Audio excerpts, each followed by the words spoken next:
I'm Rob Van Dam. The whole show.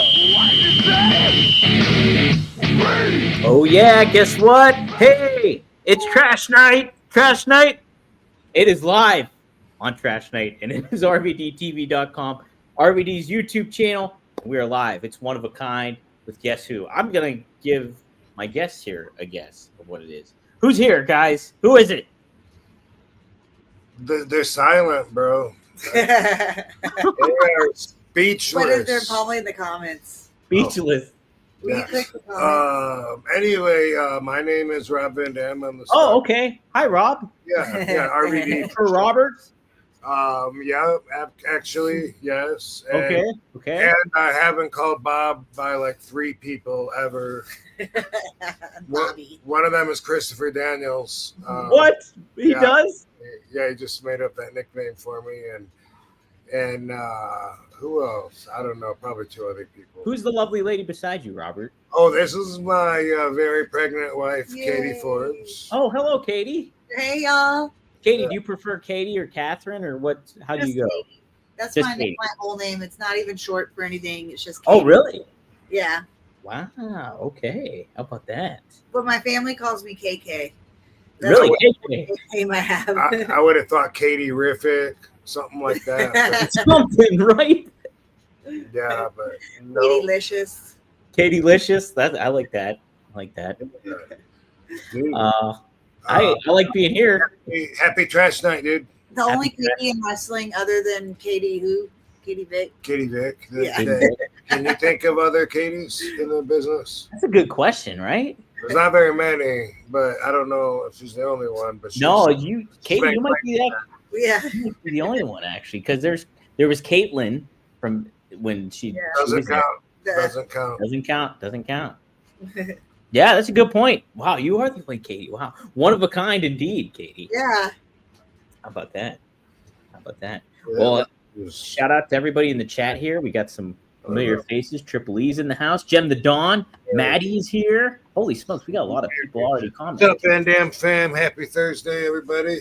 Yeah, Frankie. Different day where you are, then just adjust. Duh. Mm-hmm. Well, Rob, hey, All right, let's give get it, Lovey. to it. We have a special guest here this week. Yeah, this is Lovey. That's Lovey Barbie. and Barbie, the dynamic duo.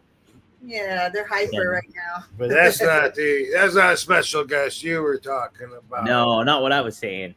Yeah, and so awesome of him to take time while he is at the airport making his way through, because he wasn't planning on being there, but that's the business. That's the way shit happens. So let's put him through so we don't waste any more of his time. Yes. He's one of the local heroes of recent media, Mr. Doug Malo. Yes, Doug. What's up? Welcome How are aboard, you? Doug? How are you doing, dude? I'm fantastic, honestly. And you're not wasting my time. Actually, this has been I've been looking forward to this all week. I was so giddy about it, and then things kind of didn't work my way today. And yeah, no, I was so excited. Cool. Thank you Also for having known me. as Moochie Boochie. Is that correct? Smoochy Moochies. Yeah, Smoochy Moochies. I love that. Yeah. Jay and Silent Bob. That's great. Yeah. I was thinking Death to Smoochie, that Robin Williams movie. That's what I was thinking. Oh yeah. Yeah. That's a fun one. That too. All that. All that. Congratulations, by the way, on your child. Thank you. Thank you. Yeah. Yes. Thank you. Yeah, so Doug and I don't know each other, but I've enjoyed seeing him rise through the smoke and the ashes of the shit show that was that what were the Knox, which is funny because whenever anyone talks about it, they always use that creative X to mispronounce it. They always call it Knock X. And I know when I love it because when they thought of putting that X there, they probably thought it was genius. Like, we'll spell Knox a cool way, and everyone calls it Knock X now. But yeah, I love that. But anyway, even though malo means bad in Spanish, this is not a bad guy here, and we learned that right away. And Doug is known for being the guy that pulled Raja Jackson off of Syko Stu that everybody knows about by now. Yeah. And Yeah. then and then right away I started seeing him doing a bunch of interviews and stuff. So I just only it's been talked about to death. I have like two questions that I'd like to bring up about that situation myself, if it's cool with you. But Of course. I noticed like you did especially after you cooled down or whatever, you did an interview and you were sitting in your truck, and I heard somebody say to you something along the lines of that some veterans like RVD and Mark Henry have said, and I think he was referring to something to the effect, something to the I'm effect of that it was that Stu started it or something. And then you said something like, well, that's their opinion. They have a right to their opinion, but I don't agree with them. Did you notice that like the rest of the internet mark culture didn't quite have that same view of everyone's got a right to their own opinion and just like I mean bombarded all this hate for having a different opinion. Did you happen to catch any of that wave? If so, I would guess they love you. Oh no, I got all of it. I got like bad, good. I got everything in between. I don't care, you know? Like Yeah, you can't be a free speech absolutist and be like, "Oh, how dare somebody have an opinion on something?" Also, you have so many years in the business and you have like I don't know, you basically have gone around full circle in your head on what you have done what you have done in that moment, and I think you kind of have to take I mean, like, because I could see it too. If you hit me with a beer can upside my head, like shoot or not, I'm swinging. You know Sure. what I mean? tested. Yeah, If someone does that and you don't know them, and you walk, it's you going into the dressing room, then they're testing you, right? Like to see if you're a pussy, yeah, if you do something. Yeah. yeah. But So of course, he should it have was done it then, not hardly. later. But I never said any. I've always said he should have done it then instead of later. But sometimes in this business, it don't work out that way. But Right. Yeah, I saw the full opinion afterwards too. Like I sat there and like that because at that time too, I wasn't really wanting to take in a bunch of information or yeah, really deal with much. So like when I finally saw like Mark Henry's opinion, your opinion, everyone else's, I was like, nah, I see it. Like not much to really yeah, dive too far into. Like yeah, it's very human opinion. Yeah. yeah. Doug, what kind of negative feedback were you getting though? Like, because you were like known as the hero of this whole situation. So, what kind of like, yeah, who was trashing you or giving you a hard time online about it, and in what Any, manner too? basically anybody that wanted me to have the opinion like that they wanted me to have. Uh You huh. know what I mean? Like, oh well, this person like trying to people going as far as saying like Rampage is a shitty father, right? Like, how the fuck do you know? Are you at home with him? Are you like? I watched some of the videos with him and Raja, and I saw like how the guy was like my father figure treated me, and I loved it. It was endearing to me, right? Like it's just like gentle ribs, like some like subtleties. But then it's like, oh well, he did this. And I'm like, how the fuck do any of you people know? So like they get caught up in this like delusional world of wanting to like die on this hill. They get so tribal that they're like, we're on this side now, and I'm over here like, how the fuck did like I'm not? It's not a side to pick. You have a Exactly. human being and a human being that had an adverse reaction. Speaking Yeah. of, speaking of, that's another something I wanted to bring up, and that was exactly my point. There's not a side; they're making up a side. So when I did my episode that got a bunch of people stirred up after my text, the first thing I said on that episode was, first off, we wish Stu, a good health, and I said, basic thinkers aren't gonna be able to put together that I could write a text that says, so far I got Rogers back, and at the same time also wish Stu well, because basic thinkers think I got to be on one side, and both of those can't be true at the same time. And I'll be damned if Stevie Richards and that bloke with the ever growing head, James. yeah, both of them said, well, I guess I'm a basic thinker then. Well, then fuck you if you're that stupid that you can't see that there's no side. And even though I can see why Roger did what he did, that doesn't mean that I wish Stu harm. Like, that's got to be the stupidest. And they both said, that's me. I'm a basic thinker then. So I just wanted to say that and say, fuck those guys. Like, you never thought that, right? Like, by me saying that I was wishing harm on Stu. No. It's just because at the end, like it's kind of like me too. When I put together like, okay, that Roger was put in a perfect storm of bad behavior. Right. He has a past history. He has a traumatic event. You have all this stuff, and then he's being led around by somebody who knows him. Who's instead of saying, "Hey, buddy, let's take a back seat right now. Like it's time to go home." Like if it would have been me and my little brother, I'd be like, "I know what you're thinking right now, and we're gonna go home, or we're gonna go settle this like a different way, but we're not gonna." You know what I mean? Like it's just, I don't want him to like. Nobody was looking out for him, and he was left to his own devices. And he's already shown in the past that he's already made bad decisions while left to his own devices. So like, I felt bad for him because it's like he got like led into that thing happened, and it was like it. You know, I don't know. It's just what I'm saying. Like you have to look at that from that perspective because shit. Like there's been times in my life I've been a total fucking crash out. You know, like. You know, I've been a hero in stories. I've been a monster. I've been all kinds of shit, you know? Yeah, so, like, yeah.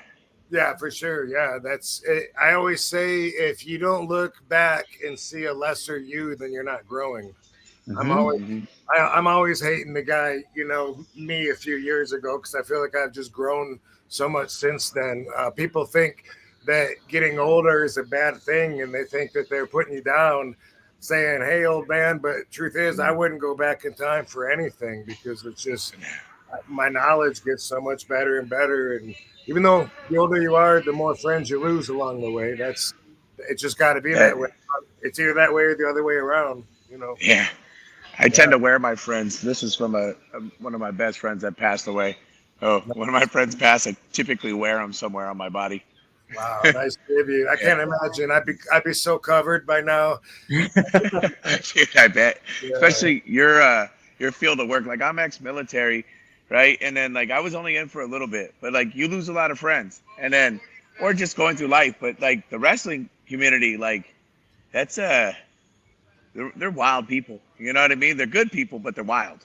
Yeah, for sure. And especially back in the day. Yeah, I was gonna say that too. Yeah. I mean, as far as the standard setters, WWE and shit like that, they're way better than they ever were before. So the newer, younger guys, like you know, you might be one of these guys real soon because we keep seeing you pop up there. If you get a job, these guys are definitely gonna live longer than my peers because it's more about a lot of reasons. It's more of a corporate structured like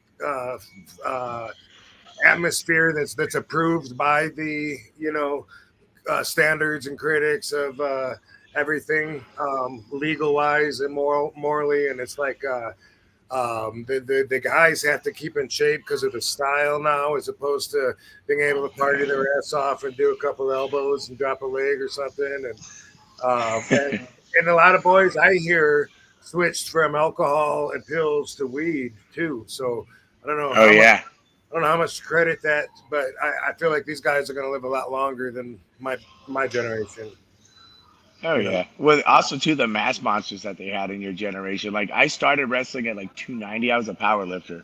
Wow. And I even I trained with I don't know if you're still her friend or acquaintance. Tanya. Yeah, Moore. I got that. I love Tanya.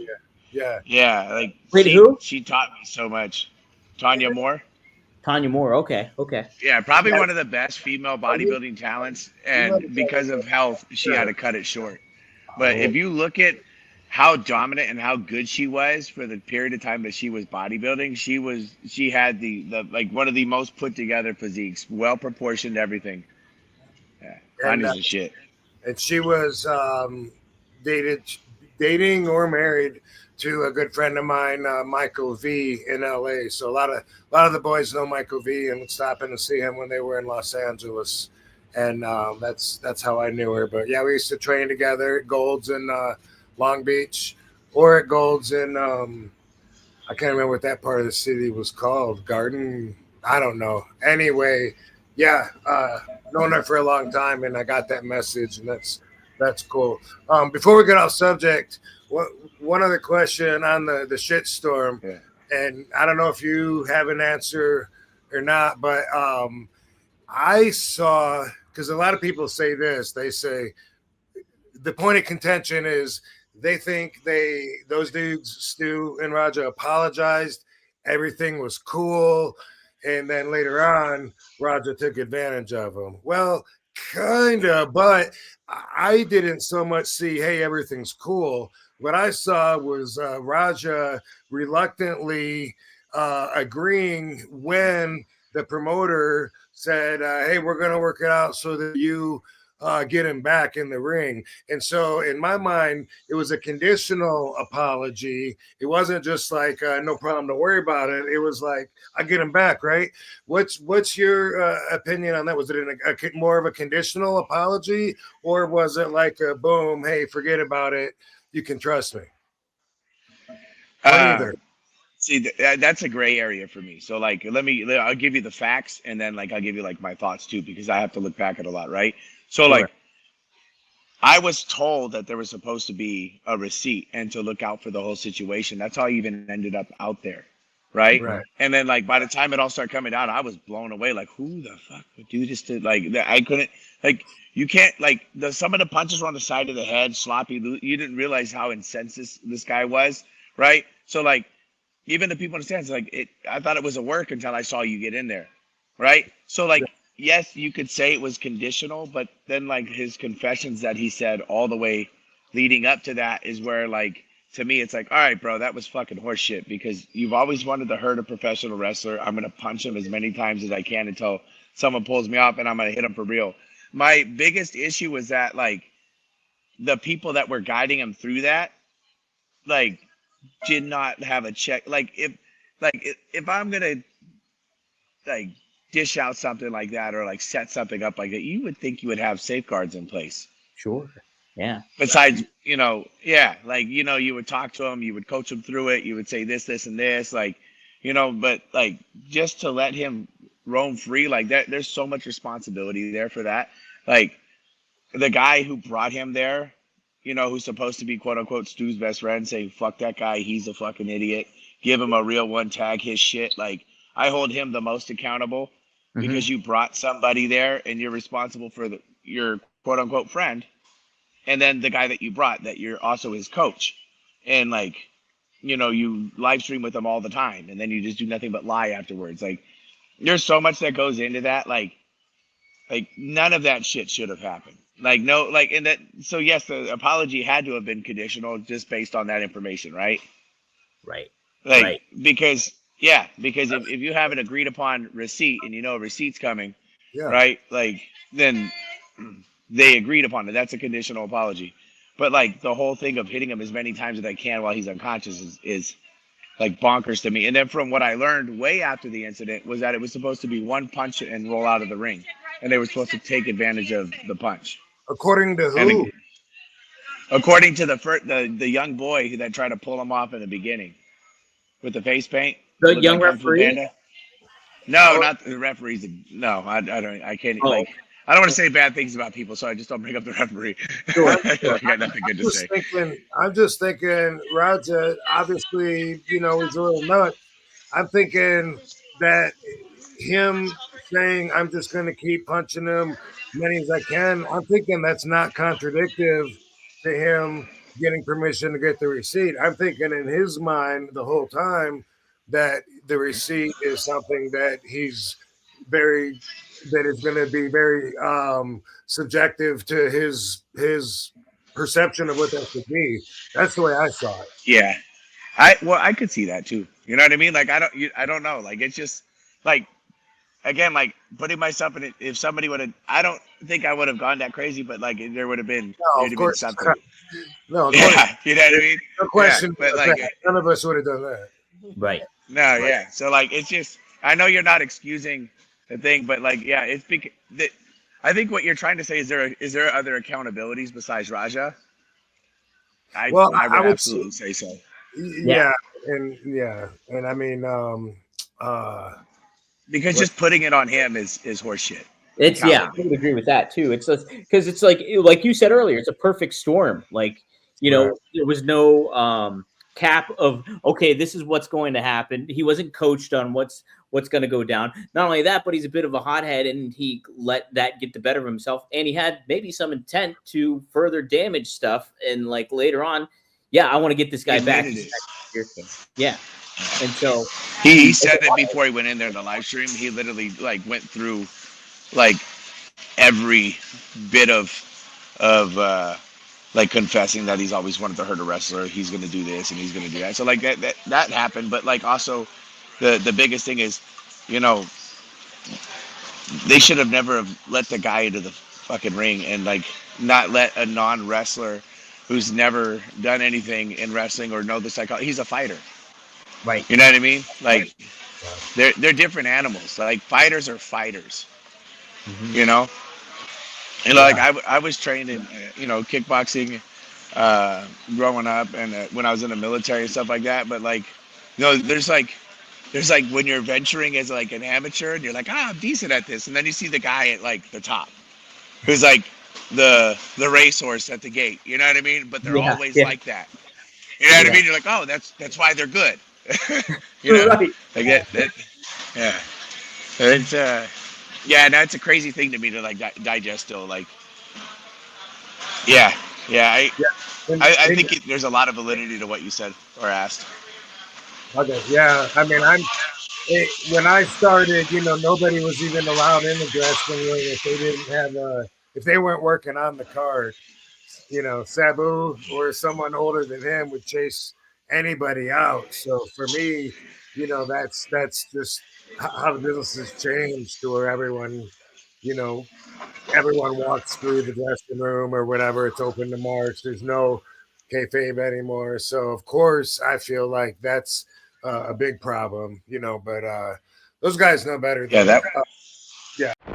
Hey, I want to talk to you guys all about IndaCloud, and holy smokes, I made my friend's day the other day because he came over. We went to a wrestling show, and I got dropped off at my place. He came inside, and I was like, hey, you know what you would like is a little bit of this stuff. And I showed him some of the IndaCloud products I got, and I hooked him up with some of the dope rope, and I hooked him up with some of the gummies, and he was unbelievably excited about how great this product was.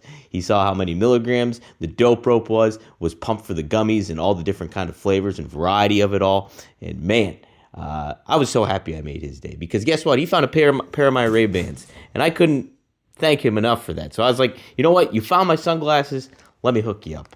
So Rob Van Dam and I, we want to offer you a very special offer for our listeners. This is a big time offer here. You're getting 40% off. That's right, 40% off when you use code RVD. Just head to inda.shop/RVD and you can get 40% off of your purchase here at IndaCloud. And let me say, they got plenty of stuff. They got the Pop Fizz stuff. They have the gummies, and man, this stuff is super effective, and it'll get you to where you want to be with some THC needs for sure. So yet again, go to inda.shop/RVD. That's INDA.shop/RVD and use promo code RVD to get 40.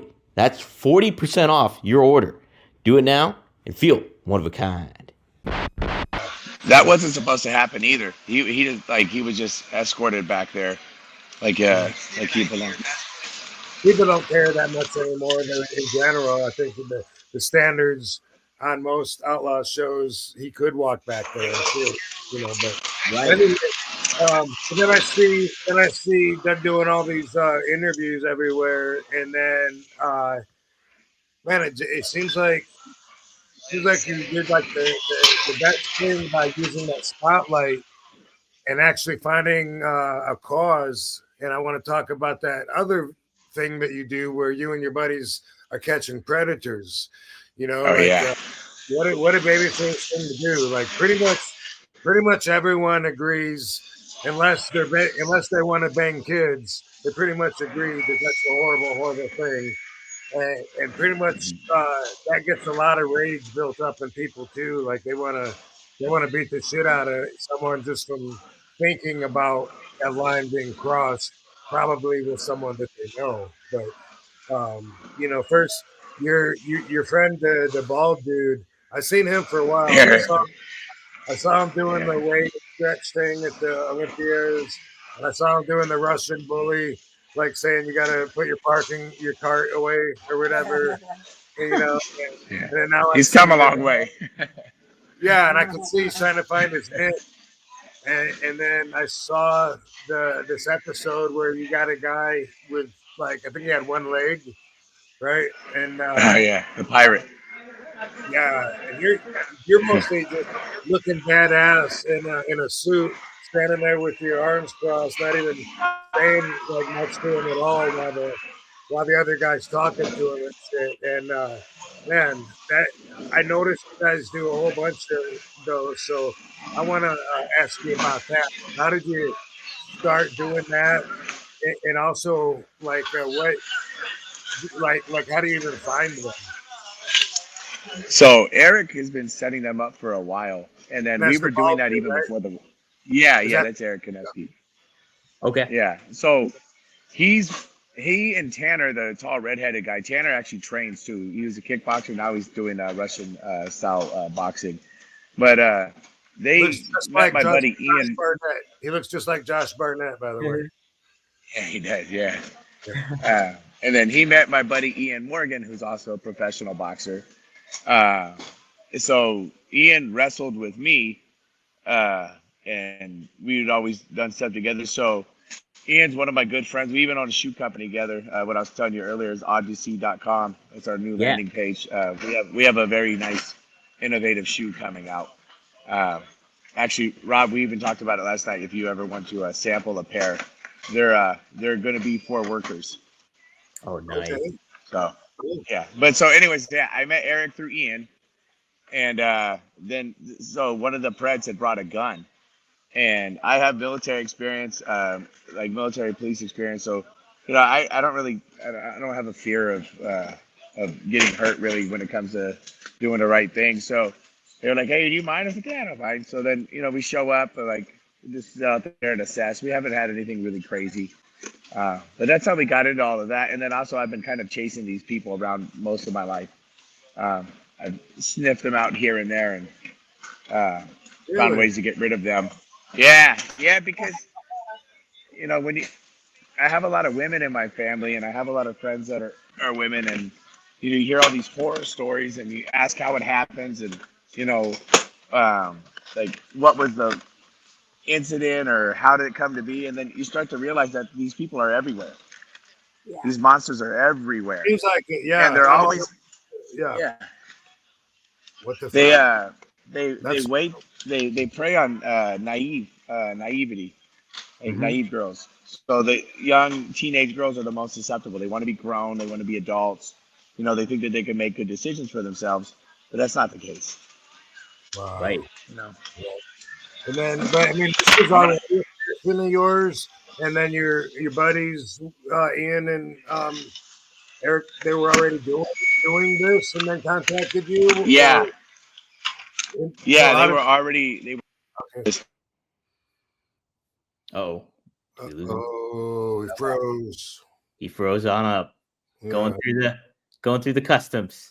Maybe give him a second. Have you seen this, Dom? I did. I watched one of the clips beforehand, and they were busting like the skinny 36-year-old dude that had like a blue shirt on. He was like, bro, he's like, and he just got off of parole or something, and he went and did it again, and they caught him doing it and stuff like that, and the cops showed up and all that kind of thing. It's pretty wild stuff. I'm really interested to see like the logistics of all that and how you decide to set that thing up and get that thing going, because right, yeah, they I did hear them say that they have a right to detain the suspect until the cops get there.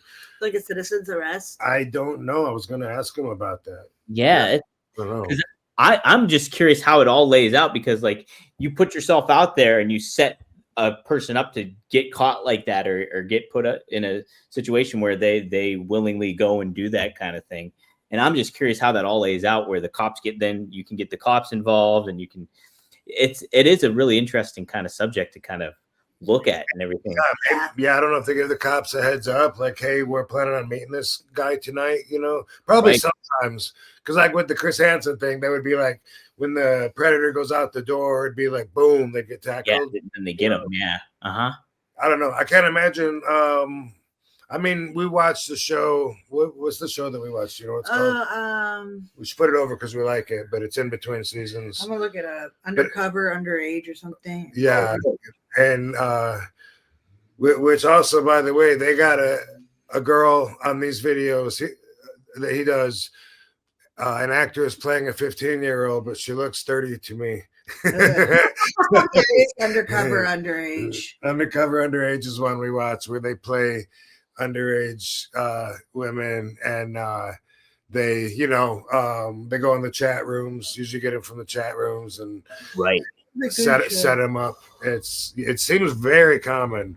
It's common. Yeah, weird. Yeah. It's so crazy to think about that too, and how common it is. Like, I'm curious about Doug having that kind of radar to be like, pick up, like that person. Because I'm like, I don't pick up on that stuff a lot of the time. Will you know if he calls back? Yeah, I'll know if he pops back in. He'll pop up in the studio, so I'll be sure. Yeah, so if you guys might have seen Doug on, was it SmackDown last week? SmackDown. Yeah, it was last week. And then he's going again. I don't know how many times, but he said he just got booked to. I think he's security, as far as I know. But anyway, watch for his pink hair. Yes. It's red. Red. Okay, yeah. Well, I guess so, yeah. Watch for his red hair. And then, anyway, that's a strange subject. And I think it used to be, like, more accepted. Like Elvis married, like, a 14-year-old. Charlie Chaplin, fucking Jerry Lee Lewis. Yeah. Put them on ice until they're older. Douglas Fairbanks Jr. Everybody, it used to be very, very common, and that's weird too to think about that. Like that used to be a standard. Just like to think a 14, 15-year-old was hot. They were crazy, just crazy. And on top of it too, like we talked about this before with Raja. Was that like your brain is not fully developed until you're about 26 years old, too, on top of it. Yeah. That's true. Your frontal lobe is still developing. Yeah, it's still developing and everything. Like wet cement. Yeah. Yeah, right. Right. So we'll take a couple super chats here. We'll wait for Doug to get back if he can. Jem the Dawn chimes in. Thanks for the $2. Rob, Katie, and Dom, good to be back. RVD fam, good vibes. Good to have you back. Hey, what up, Jem? Good to hear from you, dude. Yeah. Yes. Shout out to Battleground Collectibles. They're in the house again. Yeah. Fun stuff from last episode. I wanted to post that video, but it was an Instagram video, and I don't know how to post Instagram on YouTube. So yeah, we got to figure that out some way. Maddie says Halloween and Friday the 13th. What's your favorites? Don't be getting my baby's head. You have a favorite horror movie, guys? You guys have one? What up, Maddie, Mr. Marijuana? Hey, Maddie. We like true crime. So we watch scary things all the time, but it's like the real scary stuff. The real stuff. Yeah. True. Like the daily, the 3-episode docs are great. Everything that's popular on Netflix catches our eye, but also just one-off specials like murder shows. Yeah, murder shows. The one recently was The Perfect Neighbor. Yeah, did you see Neighbor that? On Netflix? That was oh my god, I bawled. You didn't see that, eh? I cried till I hyperventilated. Really? It was sad, but it was like the storytelling was really interesting because it was all body cam footage from the police, so it wasn't like a narration or interviews. They told the whole story through body cam, so it just felt so real, like we were there and following all of it was why it was so emotional was like how they told the story made it hit different. Wow, Well, baby. Yeah. man. Proud of you. Now, was that the now, was it a drama though? It wasn't like actual body cam footage, right? It was like Actual No, it's body actual cam. body cam footage. Yeah. really okay. So it was a real life true crime thing, like Yeah. Yeah. That's what she Okay. was saying. We mostly watch nonfiction, true crime. If I Yeah. had to pick a favorite, I don't think. I guess no. I guess I don't have a favorite horror story, horror movie.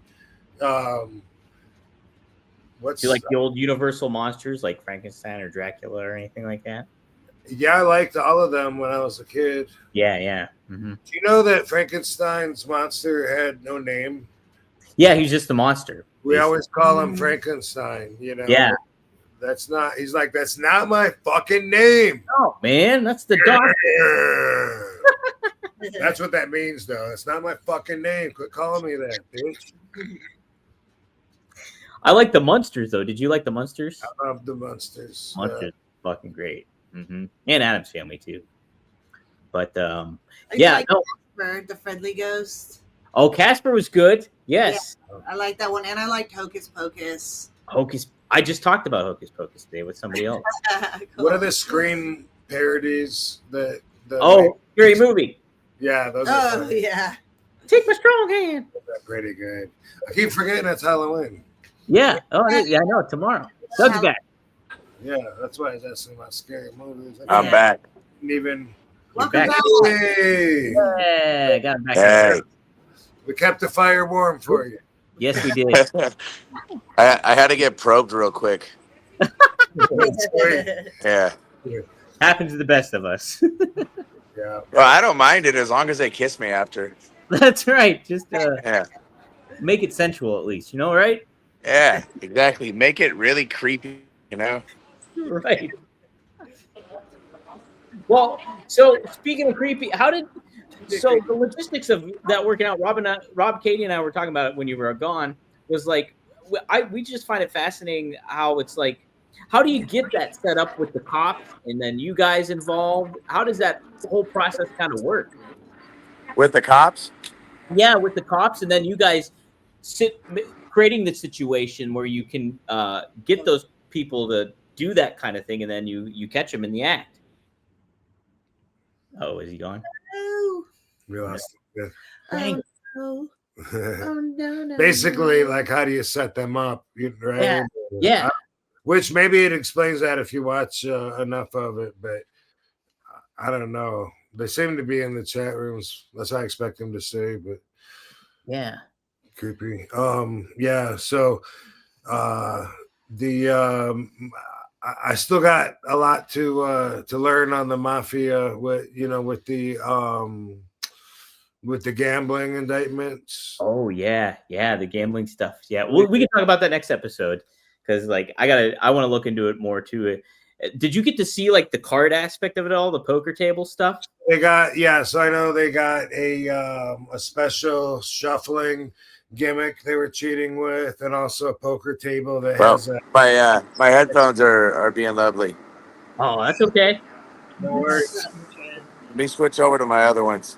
Okay, no problem, man. Take your time. And the X-rays, so you can see the cards. From The X-rays was crazy. I saw that. It's like yeah. that's like some James Bond shit, right? Well, it seems to be 4 families, like everybody but the Columbus, but the 5 families in New York, from what I understand. So, Yeah. but that's something that was done at the Friars Club in the '60s. They did same thing. All the Hollywood people would go there, play cards, and the mobsters rigged it. They had like holes in the ceiling. They got back. You could see down and see their cards and shit like that. Oh, okay. Donnie Rizzo. Can you hear me? Groucho Marx was Nothing?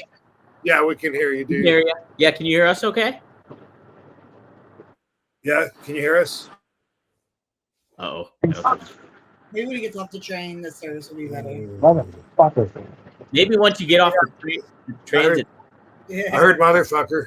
Yeah, we got motherfucker. We got that. Can you hear me? We can hear you. Yeah. We can hear you. Can you guys hear me? No. Oh yeah, we can hear you. Fucking shit. No, we can. Oh, yeah. He's on the train. I bet it's like he's in a tunnel. Probably the train aspect. This would be horrible in that. Yeah, When it's he probably gets to that. his gate, he'll be better. Yeah, once he gets settled down, he can. Yeah. He'll be all right. Bill Z wants to know, is Katie on OnlyFans? I am. Thank you for asking. It's onlyfans.com/Katie Forbes. Yay. I'm back. Thank you. True. Thank Can you you. hear us? True. Yeah, I hear you. So, Doug? Yep. Yeah. did you guys just shout out an OnlyFans? Yeah. I need to do that too. My girlfriend's been telling me to flash my butthole for a while. Yeah. She's even going as far as collecting my socks, and I swear to God, I'm gonna sell these when you hit it big. There you go. There we go. Yeah. So we have you guys were asking how we get the cops involved with all the creds. Yeah. So they're really cool in Alhambra, but in LA they weren't prosecuting. So in Alhambra, they know that we collect all the evidence, or Eric does. Eric's very diligent and like just top tier with this shit. So he follows the rules very, very good, very eloquently to give them a database of evidence, like from recordings, pictures, this, that, the other, time of interactions. And we basically staple these people. The minute they walk through the door, we have them on a felony, and we can do a citizen's arrest right there.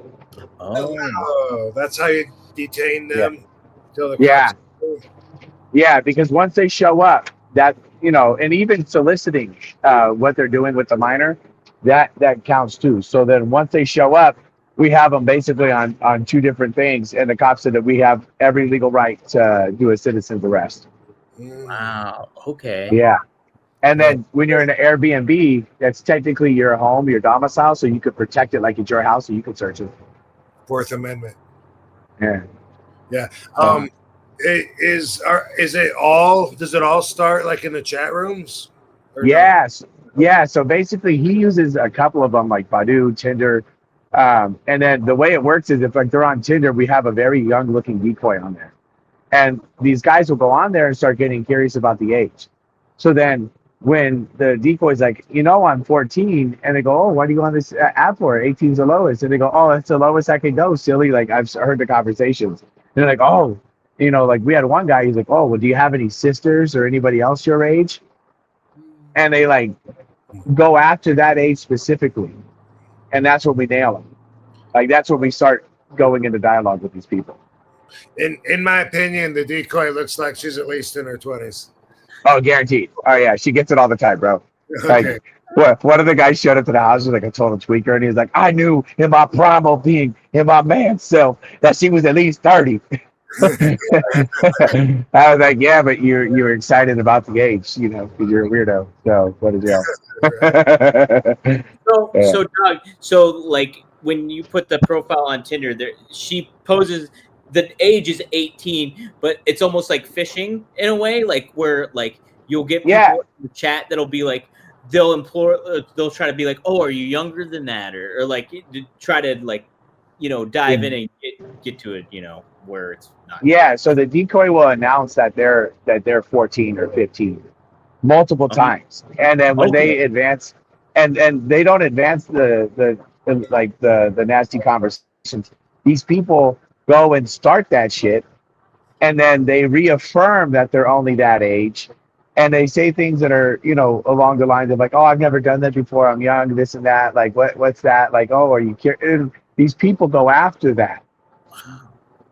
So that's half the reason why, like, it's like, all right, cool. Like, if you're willing to go that far when someone's expressly saying this, because, like, we got a guy who was a psychologist, or said he had a psychology degree, right? A master's.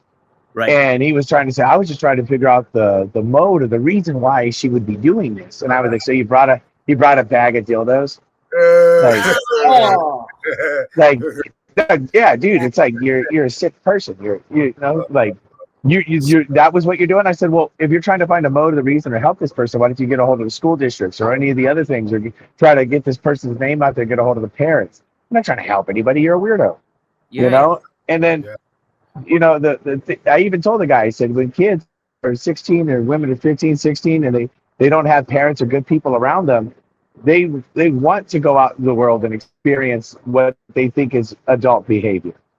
So they put themselves in situations they can get hurt.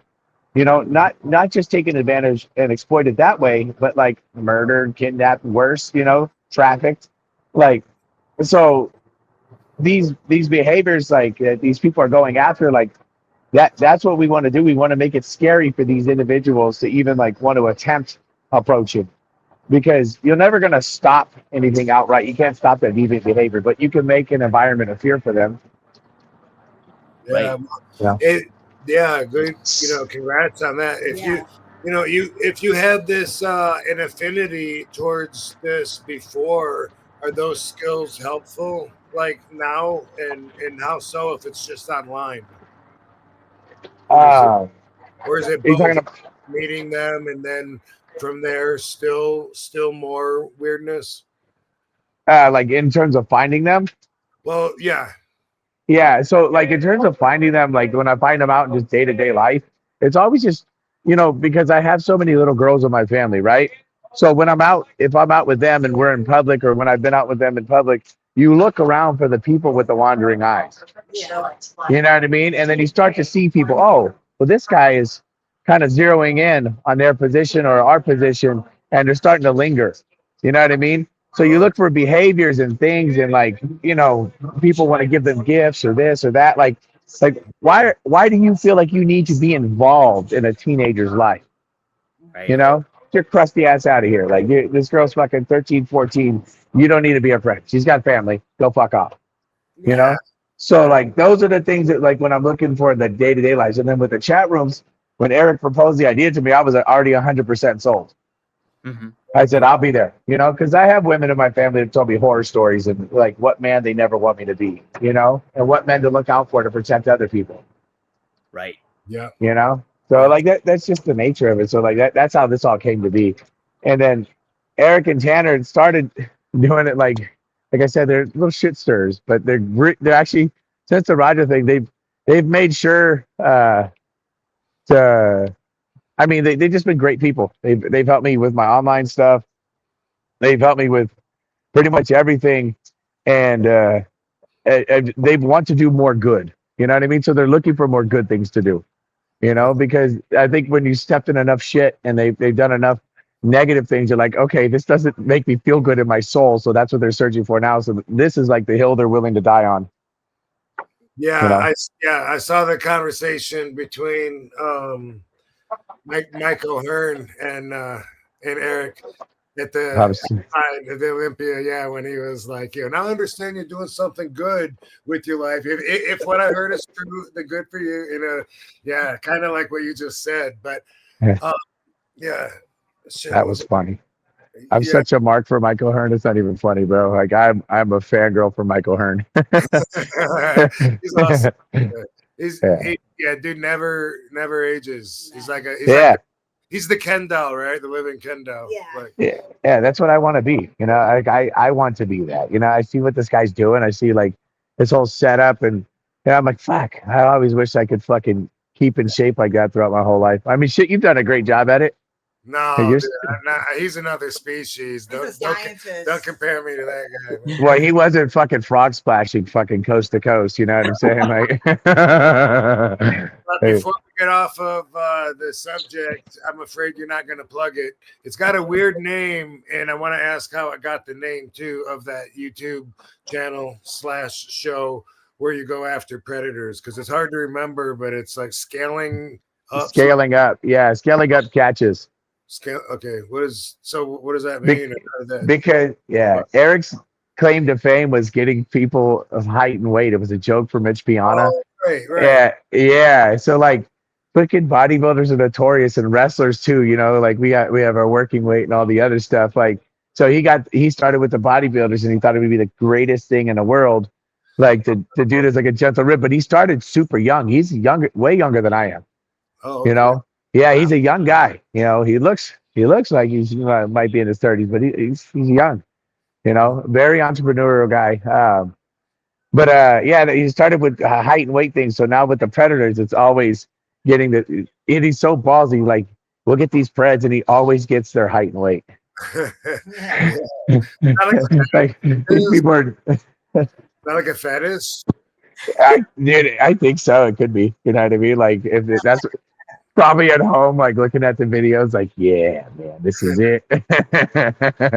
Nah, Yeah. it's just so fucking funny how he does it. Even like when so when I was at the expo, we were doing the Mike O'Hearn. That's all we came to do was to do height and weight of the bodybuilders. That's what he was, a fitness account first. So I came with him. I was there. I agreed to it like way like probably like May or April. Like I said, oh, I'll go to the Olympia with you guys because some of the guys, you know, he's got heat with so many different types of personalities. And typically I'm good at talking my way out of situations. You know, I was funny before I was anything else in life. So he was like, hey, come with me, man. I'm like, yeah, I got you, bro. It'll be fucking fun. So we went there to do that. And then we found out Rampage was going to be there. And I'm like, oh, yeah. So I was like, maybe I could like shake his hand and just say, hey, sorry for all the bullshit, you know, like just man to man. Because you're working next to somebody and I'm there working too. The last thing you want to do is just fucking surprise bump into somebody that might knock your fucking block off, you know? Like, that's not something I was looking forward to. I'm like, that would suck. So I wanted to shake his hand, just clear the air and fucking be a gentleman. But, you know, I respect. That was not going to happen, but you know, I respect his decision. You know, like he's just trying to work and probably over it. Like he's probably leave me the fuck alone. So that happened, but Eric's stupid ass goes, "Let's get his height and weight if he shakes your hand." he had a fucking fan like on standby with the height and weight on the scale. He's like, "Let's just get him if we can." Figure it out. Bro. If like everything would have went smoothly and then we did that and then I get punched in the face, I'm like, thanks, bro. Thank you for that. Like, yeah, I would have earned it at that point. I wouldn't even reacted. I'd have been like, oh, we're here now. Thank you. I'm going to wear this. Hey, how's Stu doing, by the way? Is there any update on him? And he's doing better. He still had like, he's still some fuzziness with remembering stuff, but he's a private guy, so you know, when he's ready to talk, I'll let him do all the talking. I've done enough talking for Stu, so but you know, he's doing better. He made his way back to Knox to talk to them, and you know, he's got his opinions, I got mine, and I support whatever he chooses to do. And like I love that guy to the day I die. He's a cowboy. He's just a kind individual. But you know, for me on the other end of that, like having to witness all the shit that I had to witness and all the behaviors I had to witness, I'm not going back. I do love Rikishi though. Like I can't say enough. If Rikishi would have been there, that never would have happened. I would, yeah. No, he's a no bullshit kind of guy. Yeah. Like, yeah, Rikishi, like he does like for wrestling shows. He wants the wrestling show to go the way it's supposed to. No bullshit in between. This, and this. Tell a story. Get the fuck out the ring. Right. Right. Yeah. Like he's the best, and I can't say enough great things about him. So, you know, now that he's rebuilding the school too, that's another reason I'm staying away, because I'm a ball of negativity right now. The last thing you want to do is show up with a fucking hate missile when someone's trying to rebuild their brand. Sure. Yeah. Cousin, maybe not so much, huh? I'm not gonna say anything. Like I said, I love Rikishi, so I'm just gonna shut the fuck up. Bottom line, all the hate goes on that guy. You know? Yeah. For real, the Rikishi's cousin, you know, for even having any of that, allowing all that to happen and putting it together like he did, you know. But he knows that. Everybody knows that that's inside, I think. Yeah. Ultimately. It's one of the, and that's his family, you know what I mean? So like that's why I just shut my mouth, because like I said, I love that dude so much. He's been so good to me in terms of just, you know, one-on-one, you know, shooting the shit, and then even my wrestling because he wasn't around for a while. You know, it was like the Wild West. And then when he came back, you know, he hadn't been at the school in a while. When he saw me wrestle, he was like, "Fuck, you're the shits. I got to get you in the." He's like, "I got to get you in the ring twice a night doing practice matches, and then you got to work on all this other shit." But like in 3 nights a week, I'm doing like 3 6-minute matches, and I'm getting he's like, "Do some fucking cardio, fucking shit," like just nonstop abuse. But like, you know, he's like, "Oh, you're getting better here and here." But that's I love him so much for that. Just he like looked at me one day. It's like this is not up to par. and like you have this whole image going on, and you're just shit in the bed here. So he put a lot of time into help me out. Cool. Yeah, you don't want someone to lie to you. Yeah. Fuck no, that's the worst. Right? Yeah, you don't want anybody to placate you, especially in this business for sure, you know? Yeah. It's so easy to lie to people in this business because like I don't want to be a shit talker, right? But like you go to some of these shows and like you see smaller stuff, and like when I first ever started wrestling, like I'm only wrestling because of my best friend Abraham. He wanted to do a tag team called the Smash Bros. And then when he passed away, I was like distraught. I was even homeless for a while. Like I didn't even want to fucking like move anymore. I quit powerlifting, all the shit I like to do, and just kind of lived out of my car and did drugs. I was like, this is where I'm gonna be. And I'll just die here. And then I turned my whole shit around. And then my ex-girlfriend, his name is Katie, cussed me out. We weren't dating or anything anymore, but she just cussed me out in something fierce. You know, gave me this whole speech of what adults don't do and how much of a fuck up I am. And I'm like, that hurt real good. I'll go get a job. All right, I'll stop being homeless. And I turned it around. Nice. That's how I got it. And then, one day someone asked me if I wanted to be a wrestler, thought of my buddy, and I'm like, I will do the wrestle. So, yeah. So the first couple of shows you go and you see, and you're like an outsider who doesn't give a shit about any of this. You're like, these people are happy with their performances. Like nobody clapped. Like the athletics were way down. Like I'm like, I'm so puzzled by this. And then you get in there and you do it yourself, and you're like, oh God, I have nothing but crickets. You realize how fucking hard this is. And then as you start seeing like even the pro shows of this or that, you're like, oh my God, like people are happy with their performances out here. There's so much that went wrong that they made look good, but nobody, I don't know how anyone's ever happy with anything that they do in there. I don't know. Yeah, that's inspiring to hear your pathway, of going through and making it through that and being where you're at right now. So yeah. How long ago was that, Doug? When you were in that situation? He died 5 years ago. I just found a video of him last night. I was doing a 500-pound squat, drinking out of a beer bong. He was feeding me the beer through the beer bong. Why were in the squat? Yeah, at the bottom of the squat, just gotta have fun, We used to party. That's all we do is fucking drink beer and go to powerlifting comps and be like, you take this shit serious? Like, you're always drinking beer. I'm like, yeah, because I'm better than you and I don't have to try. So like the psychological warfare of it all, Yeah. Synchronistically, I was just talking to her about squatting over 500 pounds last night, wasn't it? Yeah. Oh. What a weird. I love synchronicity. Yeah. We were just talking about that. We were just talking about that. And she was asking how much I had squatted, and I was, I don't know if it was 515 or 520, but Michael V was there, and it was at Long Beach when I started when I did that at Gold's. No, it was Long Beach Gold's. Tanya Moore and Michael V. Oh, yeah, it was way long ago. Used to meet me there before the one that I can't remember what the name of that part of town was called. But anyway, I just love synchronicity. So yeah, it's dope. Hell yeah. 500 is a milestone for so many people. Like people don't realize how much that means too when you're an athletic person. Because the bar sells the fuck out of it. Yeah. Well, like there's like a thing too. So like when I was powerlifting, I was like 290 pre-comp at my strongest.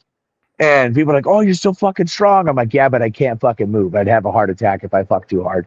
You know what I mean? Like this, like legit, like on death's doorstep. I'm just like, don't touch me. Dripping. Yeah, it's so fucked up, bro.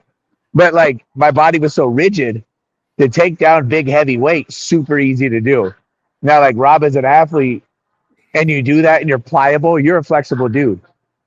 Yeah. You don't have the rigidity of bounce out. So a 500-pound squat for you is like a 700-pound squat for someone that doesn't have that type of pliability. I'm just letting you know, it's nuts.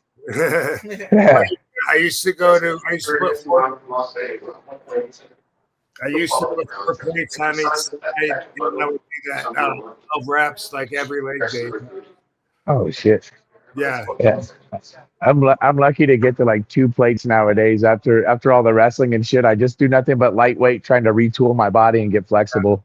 That's what happens. Yeah. Yeah.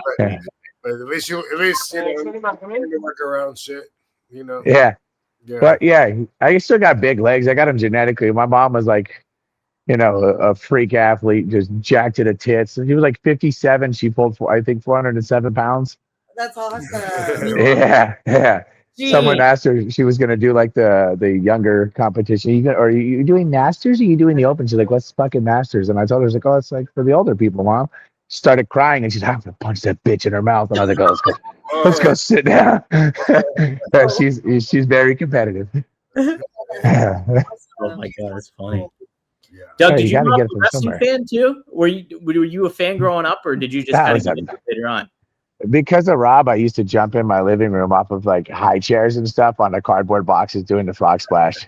High chairs. Yeah. You started I had going, to stack them up and shit. Yeah, I was a little fat kid who loved to fall too. Yeah. Yeah, like what can I jump off of? I did martial arts. Rob had the whole martial arts background. My favorite wrestler growing up too was before, because you came over. Like I had to learn to be a fan of you because you fucked up my order of fandom because you guys did the whole crossover. Like it was like Stone Cold and The Rock, the typical stuff, and then Farouk and Bradshaw. I love them. Oh, APA, yeah. They were super overimposing. And then RVD comes out and he's like, I'm like, who's this fucking guy doing the fucking thing? Like, fuck him. Like, I've never seen this before, right? And then you start to watch and like it starts to grow on you. And then you're like, oh, he does the flips and the kicks and the shit. And you're like, oh, and then like it settles in. Same with like Booker T. He had to grow on me. Because I'm like, Yeah. he's just The Rock, but like from a lame ass organization. You know? Yeah. And then you watch him do all this stuff and you're like, okay, he's really growing on me. And then all the stuff he did with Goldust too was fucking money. Yeah, dude. Like that whole era of wrestling was probably the best era, like cinematic wise and like wrestling wise.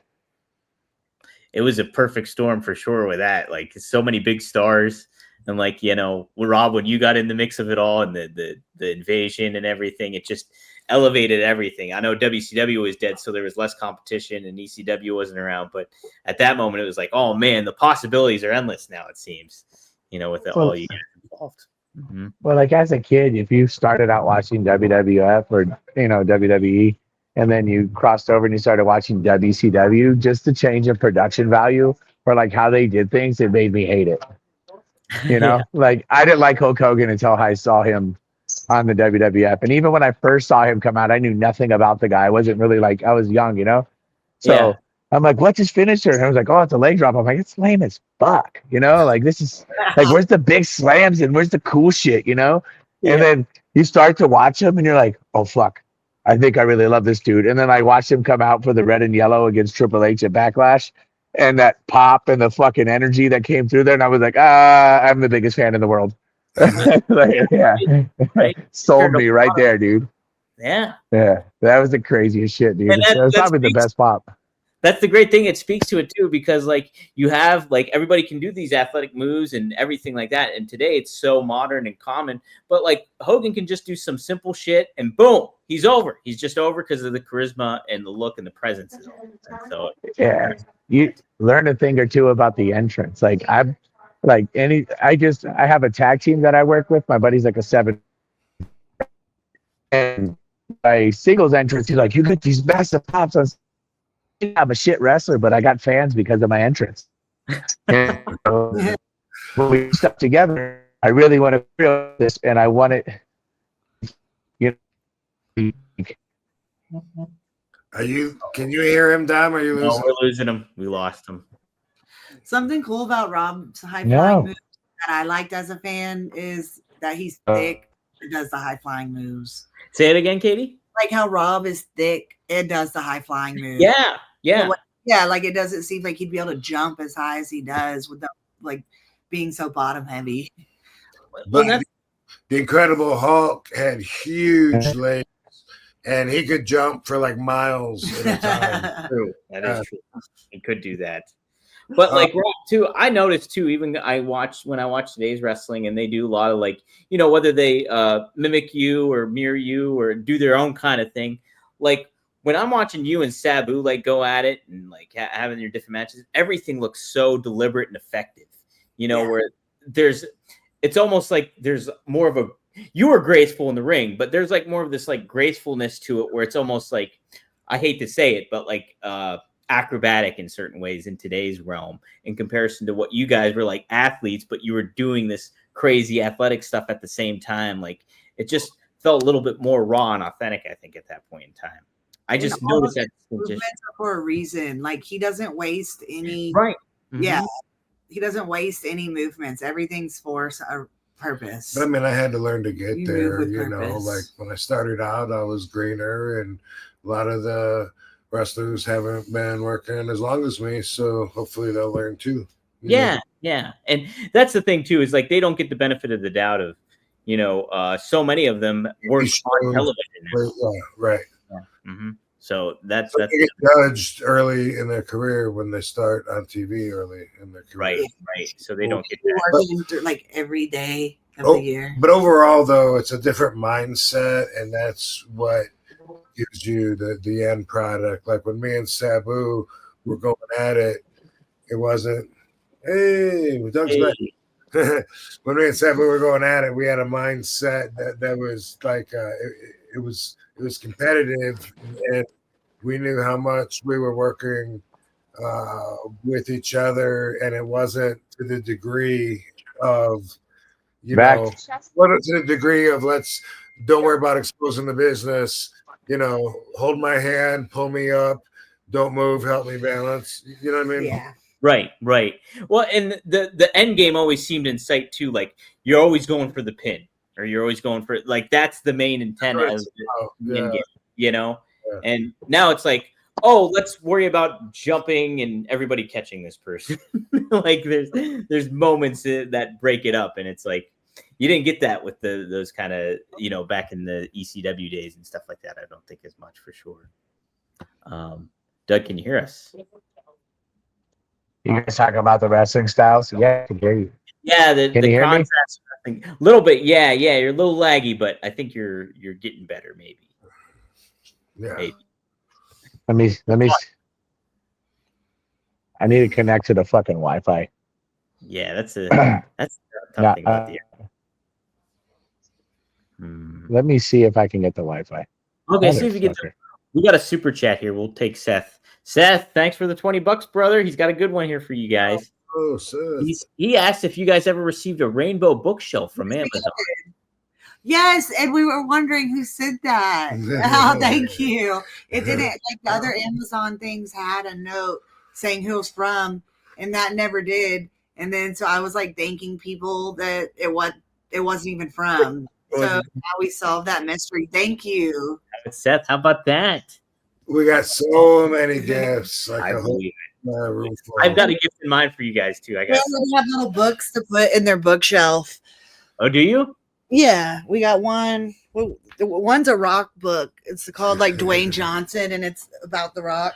And really? The babies love CrossFit because I can be a wrestler. Oh, look at that. That's good too. Heck yeah. S is for suplex. Nice. This one has a lot of wrestlers in it, even like indie wrestlers. Like there's Sunny Kiss and what? Yeah, that one's really interesting. And then Wrestling Legends Alphabet. Oh, I like that. That's cool. Yeah. That's super cool. We already have some books, and then when we get the baby room closer to being finished, we're gonna put together the rainbow bookshelf. Oh, so thank you so much. That was really thoughtful, and I'm really excited for it. Heck yes. Babies wrestling books at night and plant the seed in their head so that way they can be future tag team champions.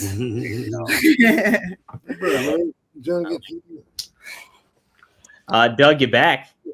Yeah. Oh, hey, I was just talking about my random entrances.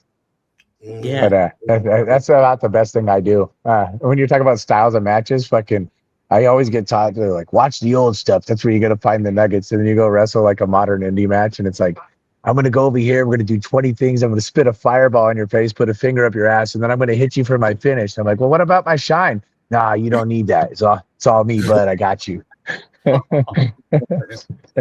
Literally just happened to be on Saturday. I was like, oh, what are we gonna do? And I was like, oh, you guys want to bury me? Cool. I'm just gonna no size shit and walk around. I had the crowd on. I didn't give a fuck. Oh, yeah. What a business. Entrances is my favorite thing too, and I feel like that's the fans' favorite thing about me as well. Like when I did my debut match for Impact, versus Jordan Grace, and I had the money guns, and then I like made it rain. It was like, I feel like that. Yeah, I feel like that was like helped get me over even more than like in ring, and like my character like saved me even if I wasn't like an RVD in the ring.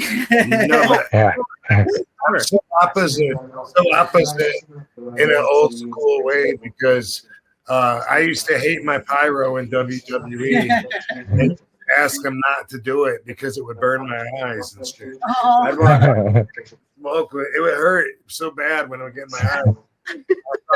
And I just thought, I don't need it. You know, everyone else needs that shit. I don't need it. Because I thought mine was too. I thought it was like sparklers or something compared to the budget they put into stuff. I was telling them, don't even do it. But, right. Yeah. Give me all or give me nothing. Yeah, right. But I see them putting more in it now, having, you know, the gift of the bigger picture now. You know, it probably would have been boring to just come up without it, but I was, you know, like I said at the ECW pay-per-view, we don't need all the smoke. I don't know what I said. What did I say? We don't need all the fucking, I don't remember. Yeah, bells and whistles of it all. I thought I knew my speech. I guess I don't know it at all. So. I'm going to back out. But that's why you got everyone sunk in and bought into your shit, because fucking you didn't start with that. You know what I mean? You're like, how do I get them early and how do I keep them? Yeah, you know? Sell for me to get used to all that stuff. Yeah, fucking dope. Disneyfied version of what we were doing. You know, like I thought it's not hardcore. It's like big production Disney bullshit. Like when I was doing it, that's what my competitive state of mind told me. You mean when you were in WWE in comparison to ECW? Yeah. Yeah. Yep. But like I can understand the thought process. Well, I do quiet indie shows. Like sometimes the audio is not even loud, and I scream as loud as I can with my entrance with my tag stuff, and they're like, "Oh, it fucking gets me every time." I'm like, "Well, I'm just gonna yell, and I'm gonna fucking do that. I'm gonna get. I need to get attention. I'm like, look at me. Let me fucking entertain you real quick." And then the other one, I just run out there, and they're like, "Hey, there's a big guy running." And I'm like, "All right, cool. I got your attention. And do some shit." I got that. And then my girlfriend did my fucking hair, you know, and then I was like, "Oh, and I got more attention. That'll work." So there you go. Yeah. Still don't know how to lock up, but it's fine. That's all I need. One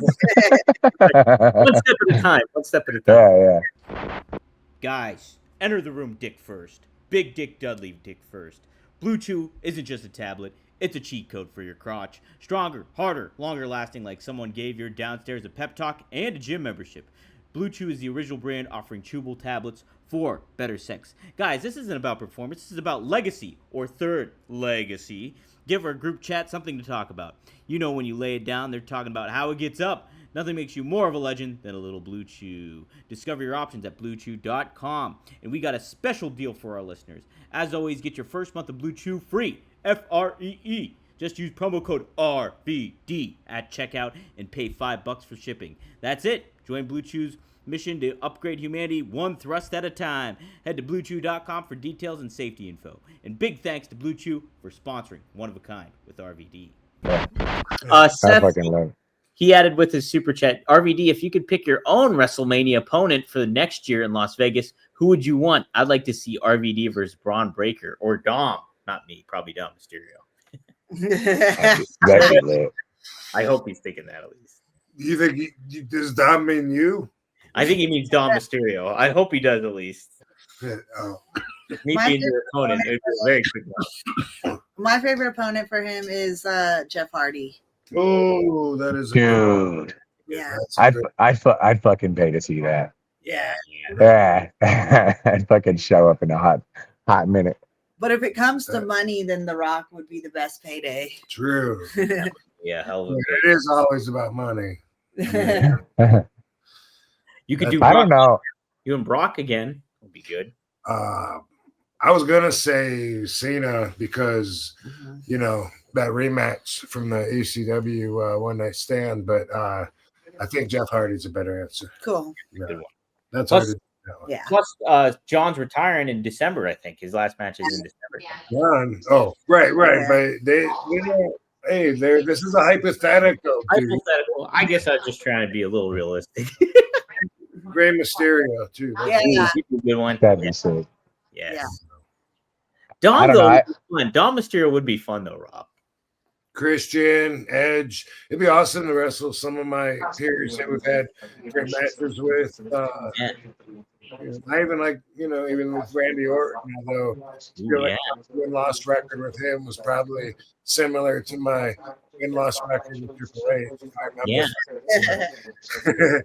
Well, Rob, you're the only undefeated person right at WrestleMania, right? Think The you- only? No, I don't think so. I think Trinity Fatu or what's the Naomi. Naomi? I think Naomi too. Oh, really? Oh, So okay. our babies are going to be the same wrestling generation as her baby.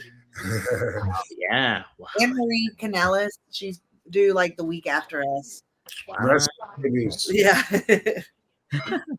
Dang. I don't think I am the only. Okay.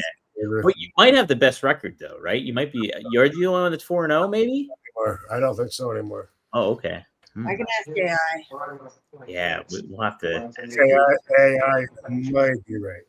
Yeah, I might think. I think Jeff Hardy and Rob would be the coolest fucking match. Like, Yeah.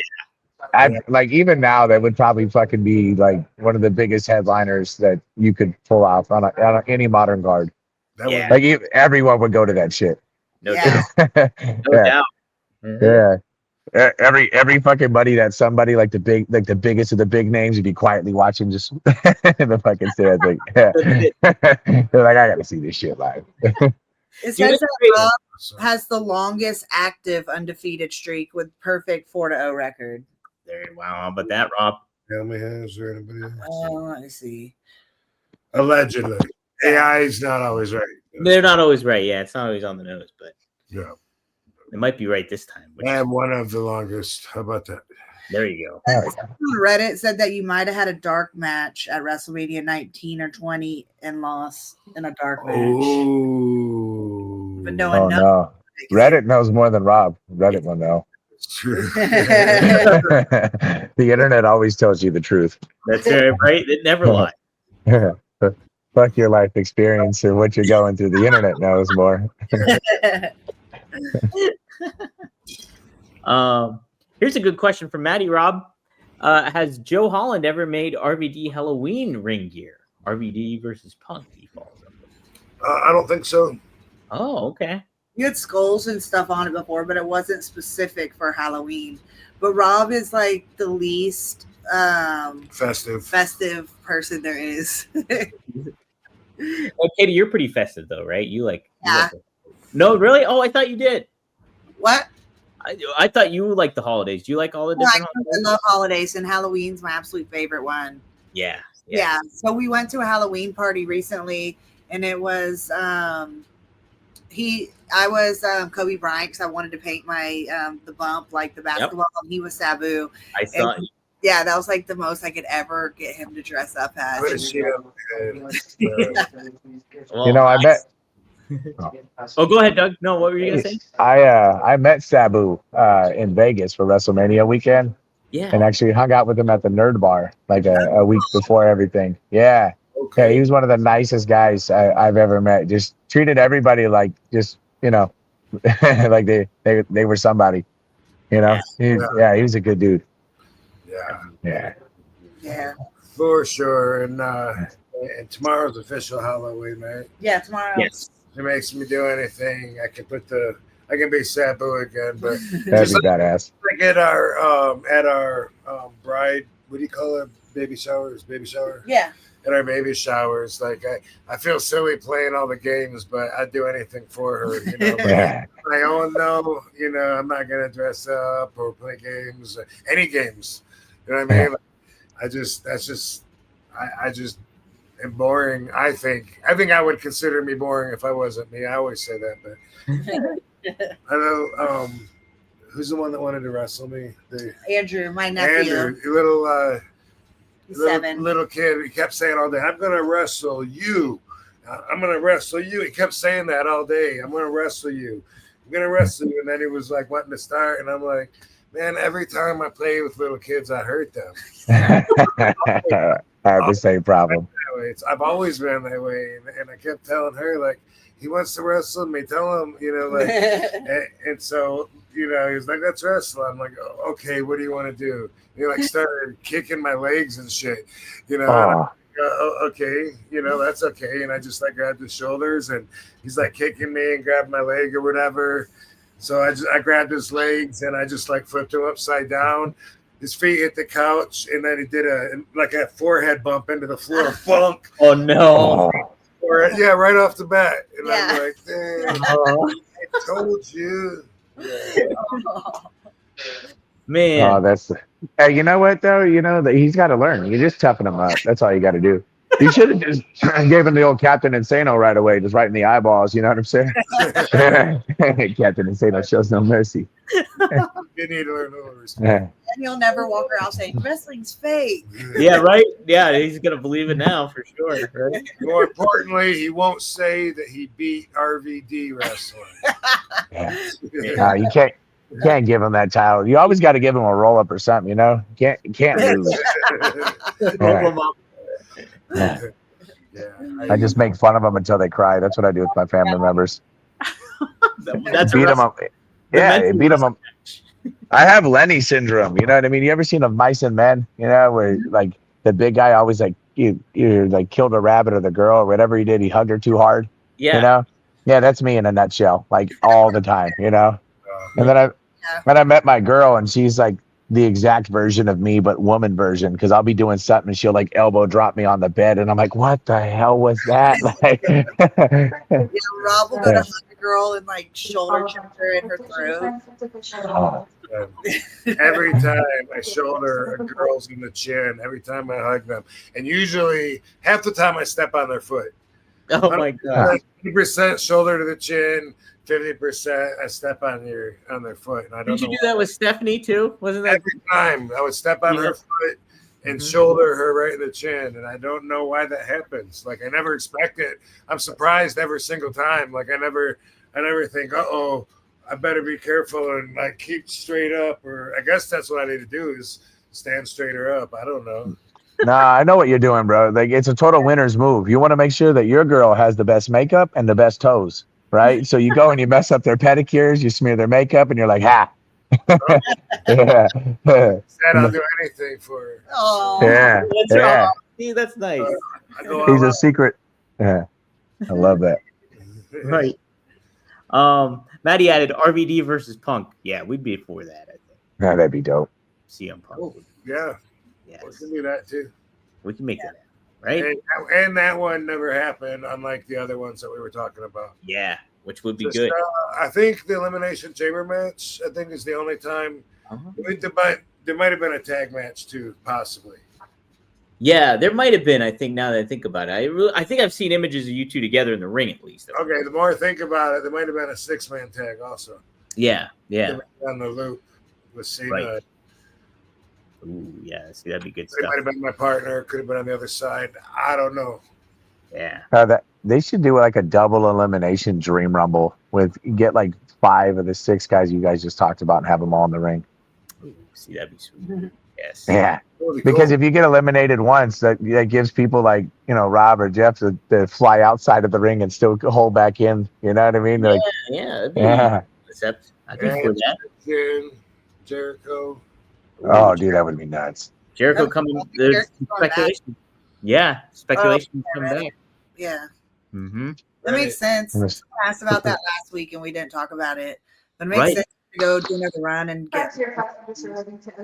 I know, right? He's got like, and there's so much value to bringing him back nowadays too in today's landscape of WWE. It's just like He'd be great back in. It'd be so nuts to see him do the old Y2J entrance for his first appearance back if he goes back to WWE. And you hear the countdown and they're like, is that are they really doing that? And it's break the walls down. He's got his hands out. I'd lose it. Dude, yeah. I'd fangirl. I wouldn't even give a shit. Yeah. Man, I love showmanship. Absolutely. The peak of the thing right there. Do you think it's going to happen, baby? Yeah. Cool. Yeah. I'd be down for it. I know it's almost time for the annual Chris Jericho shirtless birthday photo on Instagram shoot. So, And then Bob, you got to do it then too, because challenge every year. Yeah, that's the challenge. It's a challenge. It's a one-sided. I take that as a challenge. Challenge accepted, Chris. Yeah. We are the same age, just like weeks apart. Yeah. Wow, yeah, that's crazy. I should do a workout video together. Jim the Don, thanks for the $2. He says, RVD, your entrance was cool as fuck, simple but badass. That's true. Boom. It was. Hell yeah. Yeah. I enjoyed it. I like in his entrance when he does the spin kick in the ring and it's so high up because it exudes so much energy for no reason. Yes. Rob, I just liked it when you'd walk out and you just kind of didn't give a fuck. That's what I liked. Back in ACW days, it would sometimes it would take like 5 minutes for me to get to the ring. Then I have to start the music over a couple times. Had it out anyway, but yeah, it was like I'd have my music play for a little while, and then I'd send Fonzie out through the curtain. Yeah. He'd blow on his whistle and walk in, and I'd still be doing push-ups or taping my wrists up and shit. And then when I go out there and then go all the way around and get everybody go in, showboat, corner to corner, and used to like kill so much time. But I mean, staying connected though, so it didn't feel like it was too much time.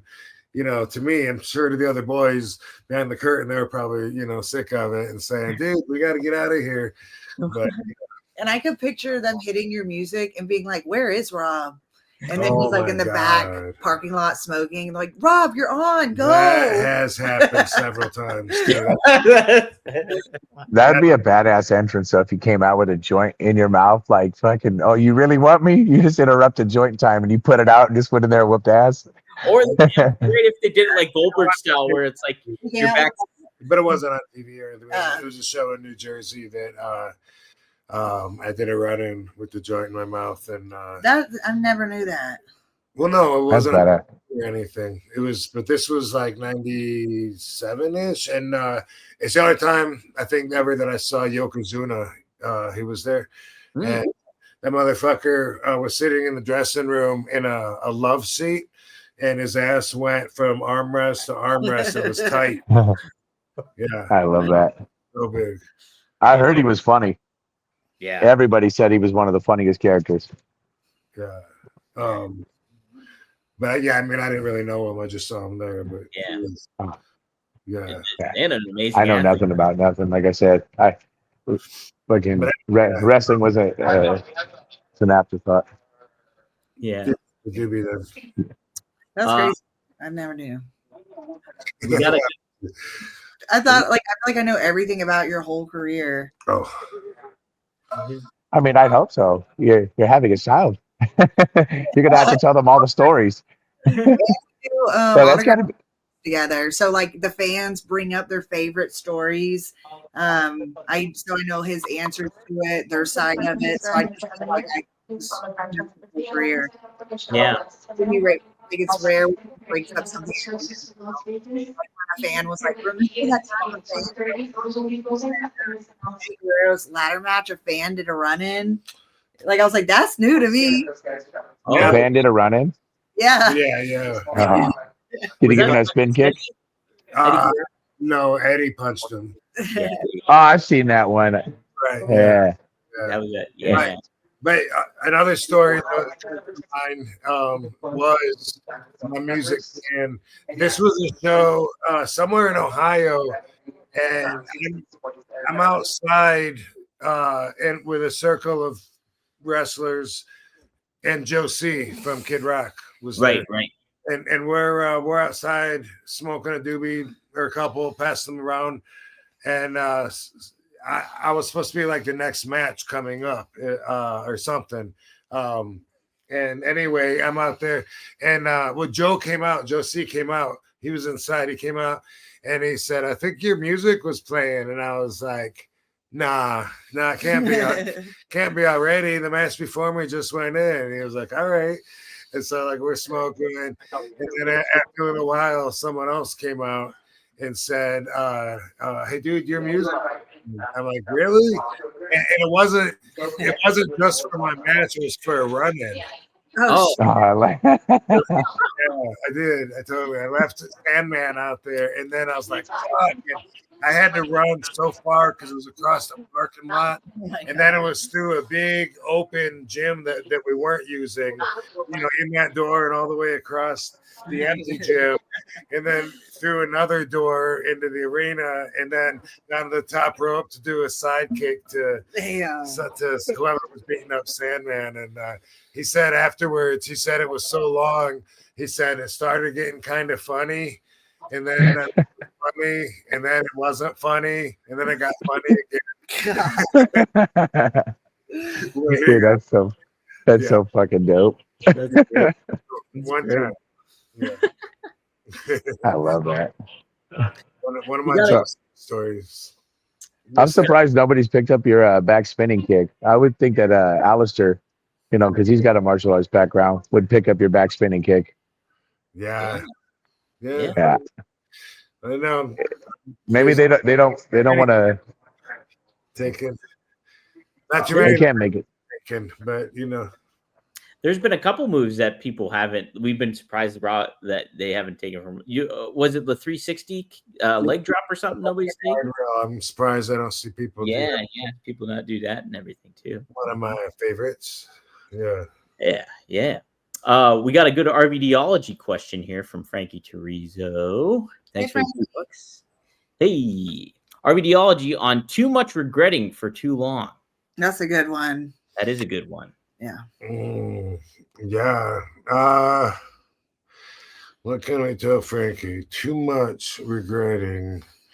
Well, obviously you gotta accept what you can't change and move on. And anything you're looking at is probably telling you that as well. But what's the expression? God grant me strength to have the courage to change what I can and the wisdom to accept what I cannot.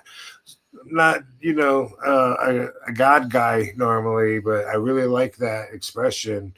And it really is the perspective to take when it comes to regret, because regret is a negative energy. It's not positive. It's not like a happy kind of feeling, It kind of brings you down. It weighs you down, and it anchors you to the past so that you can't move forward.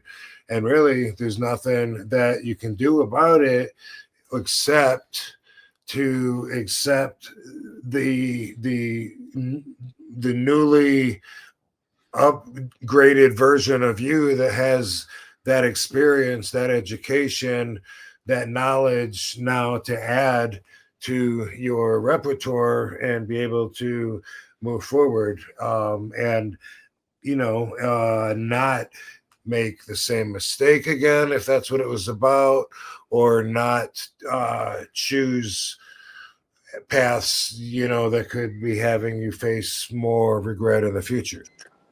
Yeah, absolutely. Doug, how do you deal with regret and long-term regret? With regret, I mean, I just use it. Like, we all have regrets. We all have things that we don't want to do again. We all have, like, to me, that like internal cringe is like a calling card to do better.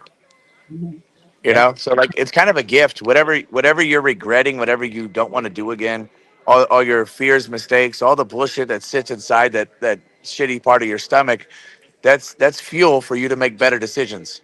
Like there's so many things I wish I could take back, but I cannot take back. The only thing I can really do is be present and make sure I don't do the same things. And then the other part of that is to make sure that I plan and not revisit what got me to that moment. Right. So like to me, like that, the best way to use regret is to look at it and use it as a tool. You know, it's kind of what it is. It's not going to go anywhere.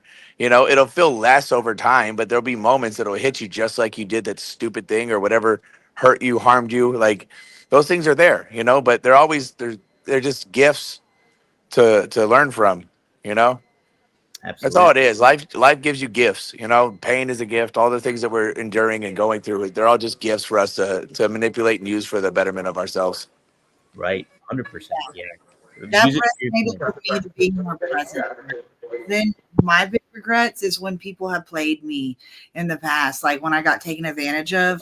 So then I'm like, even today in a business meeting, I'm like, if I'm more present, then I can be more in control of making better decisions to not feel that pain of someone taking advantage of me. Not having to trust someone that you shouldn't. Yeah, exactly. Mhm. And so being more focused on in the moment and Yeah. what's going on. Yeah, that's a lot. It's a good preventative for it too. And then, you know, and obviously something you regret is something in the past. So it's like living in the past, there's some benefit to like learning from it, but at the same time too, you don't want to exist back there because there's nothing you can necessarily do about it. And then on top of it too, regret is coincides with shame in a lot of ways. And shame is one of the most powerful emotions that you feel. So if you carry shame and regret, you got to kind of categorize it. Should I really feel this bad about this regret? And like, should I really focus that much? Was there much more I could do? Because you don't even know the outcome after the fact if you were to do something different back then. Yeah, true. That's true. Yeah. That's true. That's if you don't. I feel like we're all saying the exact same thing. Yeah. We're But enlightened. if you're, a fan watching and you don't know exactly what he just said about not knowing what would have happened had you taken option A instead of option B, so many people are like, say like, dude, if he could have just put that weed down, he'd still be a champion today. Very doubtful. 20 fucking 5 years later, or however many years it's been. You know what I mean? Yeah.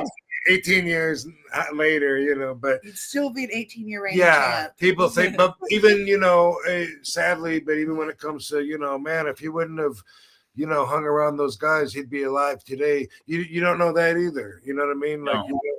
Hypotheticals, you don't know the alternate universes. Why even bother thinking about, what could have if you really have no control over it? Just keep in the real world. Right. Exactly. Yeah. And being in the present moment is sometimes a very, very tough thing to do. And, because some people look towards the future, some people live in the past. You got to find the present, like you were saying, Katie. For sure. Yep. Cool. That's all you can do. That's all you can do. It's really all you can do, for sure.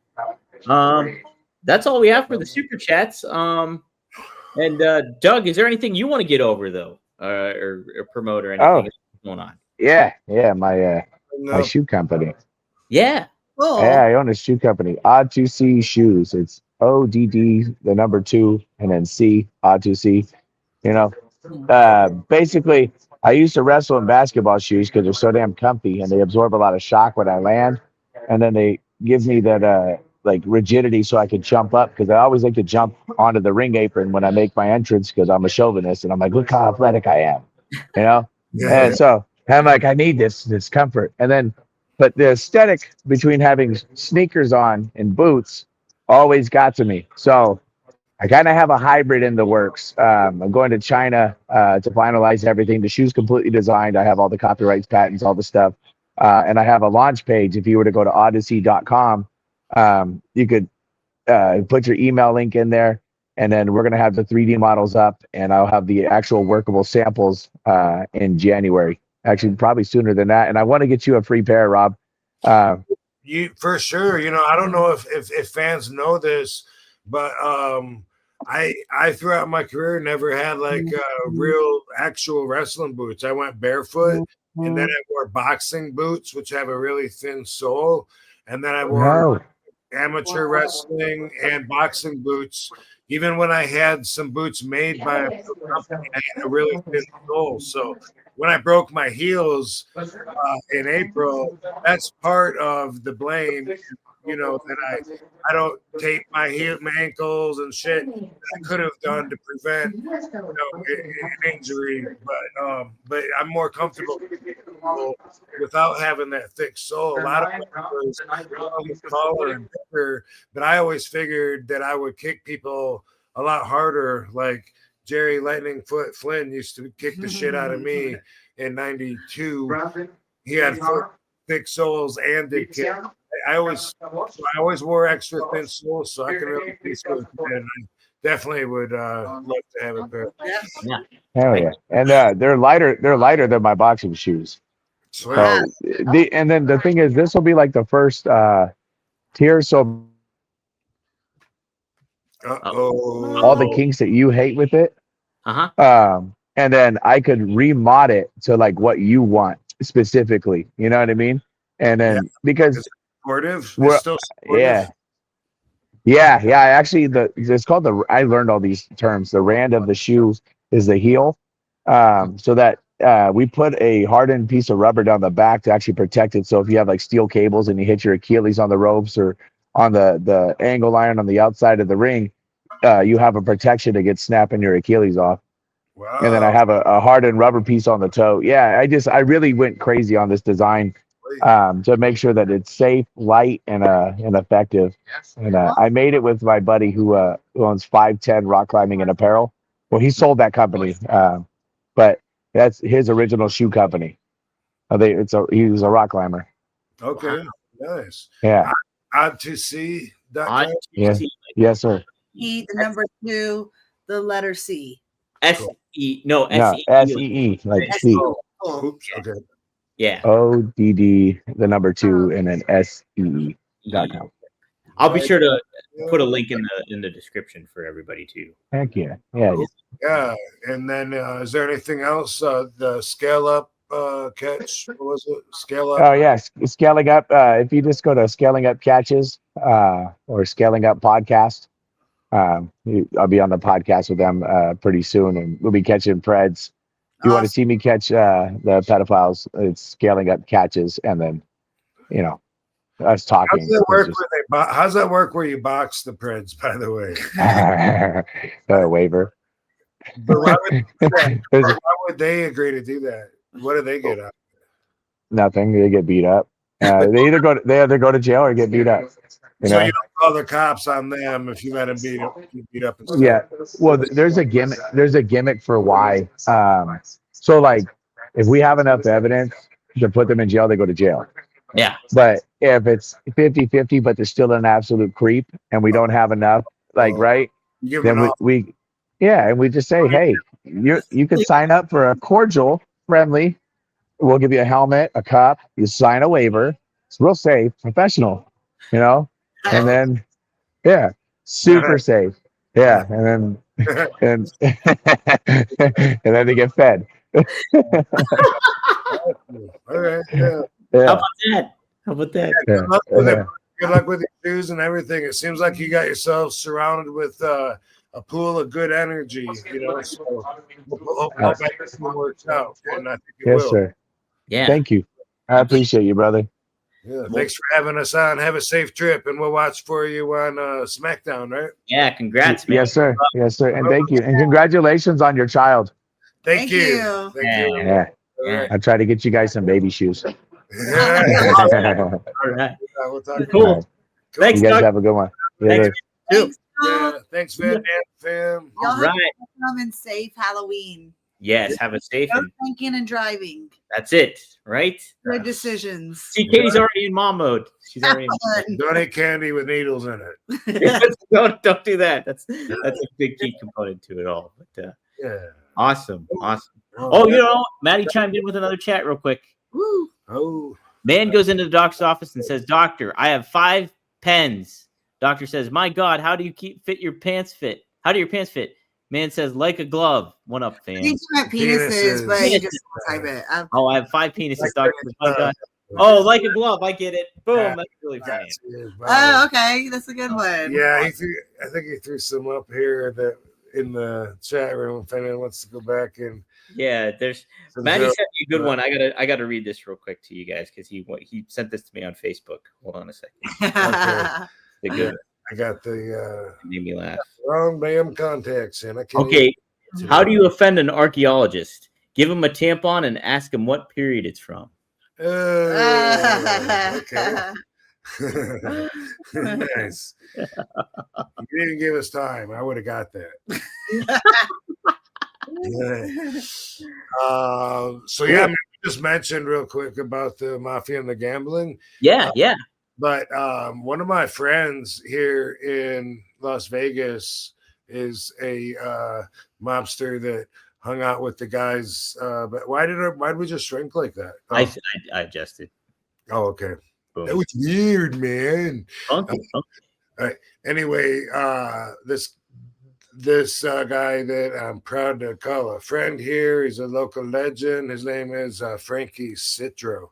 And he is in the black book, which means he's not allowed in any of the casinos and stuff because of his days with the mobsters that were here, and all the guys from Casino that were the real life characters. You know, he was like around and ran with a bunch of them. I've met some of them with him, but anyway, I'm gonna try to get him on and see if he's got some thoughts on the gambling. That's the mafia. Yeah, the mafia. It was Katie's idea, by the way. That's awesome. That'd be super sweet. Yeah. Oh, he's trying to get out. He's been trying to get out of the black book for years. And he can't. No, he's not the last person living that's in the black book, but there's something exclusive about him being in it. I can't remember what it is, but anyway, maybe hopefully we'll have him on. That'd be awesome. He's a great guy, and I'm going to talk to him about it, but we haven't talked about this yet, so I don't know. And he's up there in age, so he would have to have a family member help him get on Skype, you know. All that stuff. But I mean, I almost need Katie's help too. I'm just barely like a step above that, and he's older than me, so yeah. But that would be cool though. That sweet. Yeah, those guys. I think what happened was the basketball players ended up, you know, gambling and ended up owing somebody, and then had to do them a favor to pay them back. That's how they usually get in. That's how they get their hooks in the athletes usually, you know, as they get them in a desperate situation where they need a way out. So, but I've been listening to, like, I heard Sammy the Bull talk about it and Michael Francis, and I was looking forward to talking about it a little bit. You know, maybe we'll have the expert next week. Yeah, I like that. That'd be awesome. And yeah, it would be great. Like, you think about the athlete stuff. Like Chauncey Billups, he's one of the basketball players that got arrested. And like, he's a Hall of Famer, and he was really, really good, and he made a lot of money. So for him to put himself in that situation is really like curious and weird, like, and like unnecessary.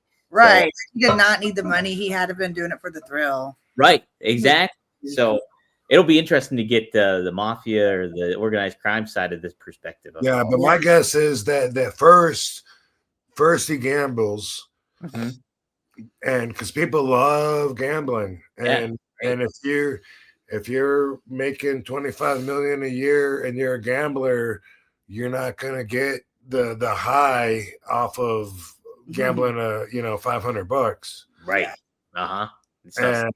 And the gambling is made to work against you. You know, the house wins ultimately. That's what Meyer Lansky told me way back in the day, and said if you're gonna be into gambling, make sure you own the house, and that way, you know, it's the only way to win. But anyway, I think just from what normally happens, that probably he was gambling, got in over his head, and got in debt to some people that, you know, couldn't just be like paid off easily to go away.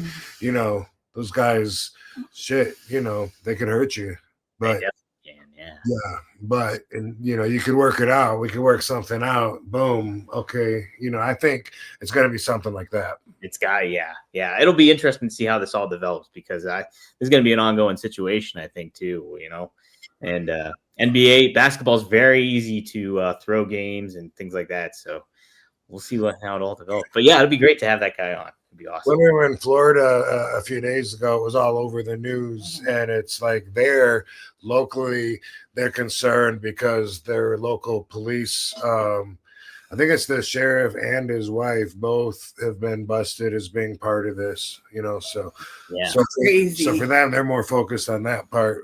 But you know, organized crime can corrupt and get its tentacles into everything. So it's interesting. And by the way, like the Canadian mafia, they've been like so active. Like I remember a couple weeks ago, I was saying, damn, it's like every few days it seems like there's news. It seems like there's still an active war going on there right now because they keep you know, finding mobsters getting whacked.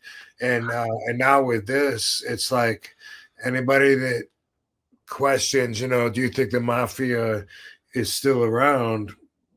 Yeah. Wow.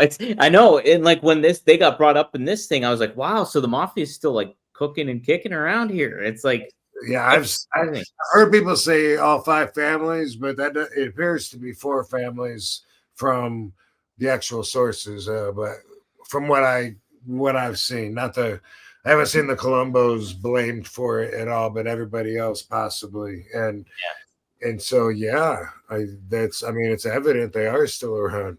Yeah, no doubt about it. Yeah, we'll have to talk about that in the Philly versus Mob documentary too. Right, which I'm on episode 2 now. So started that today, I guess, and episode 1 was awesome. It was cool. I was like, I was just there, you know, looking at the streets of South Philly. Yep. Dude, yeah, I was like a 25-minute walk from my old apartment to where Joey Molino's hangout was. It's just like that's crazy to think about. Right. Yeah. Nuts. Yeah. Well, that'll be fun then. That'll be fun for next episode. Yeah. All right, dude. Appreciate it. Battleground Collectibles said they're having Godfather there in March. All right. So you're in Texas, go see Godfather at Battleground Collectibles.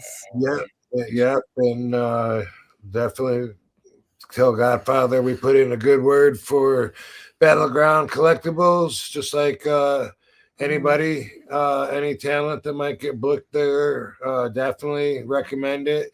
Not like Chillicothe Promotions, which I don't recommend. And also, Godfather loves shooting, so he'll love that place. That's his hobby. True. We got to get him on here. He would be great. Yeah. And also to Battleground Collectibles, we recommend Godfather. Yeah. Godfather. That's our very good friend. Yeah, he's awesome. So cool. All right. Thank you, everybody. We'll see you next time here on One of a Kind with who? With RVD and KT.